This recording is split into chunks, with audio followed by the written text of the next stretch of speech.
Hello বন্ধুরা, আমি চলে এসেছি আরও একটা ব্রেকফাস্ট বা টিফিনের রেসিপি নিয়ে, যেটার প্রধান উপকরণ হচ্ছে কিন্তু সুজি। মিনি ইডলি বা রাভা ইডলি কিন্তু আপনি খুব সহজেই বাড়িতে যে কোনো সময় বানিয়ে নিতে পারেন। এখানে আমি সুজির পরিমাণ 1 কাপ আর জলের পরিমাণও 1 কাপই রেখেছি। কড়াইতে 2-3 মিনিট নাড়িয়ে নিয়ে তারপরে নামিয়ে নিয়েছি। নামিয়ে নিয়ে ঠান্ডা করে তারপরে ওটাকে মেখে নিয়েছি। তারপরে ছোট ছোট কিউবের মতো কেটে নিয়েছি। আপনারা সাইজ আপনাদের পছন্দ মতো দিতে পারেন।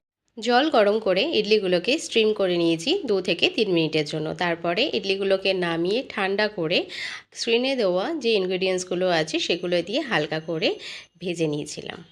10 মিনিটেরও কম সময়ে তৈরি হয়ে যাবে এই টিফিন বা ব্রেকফাস্টের রেসিপি। ভিডিওটি কে কোথা থেকে দেখছেন অবশ্যই কমেন্ট করে জানাবেন। ভিডিওটি পছন্দ হলে লাইক, কমেন্ট আর সাবস্ক্রাইব।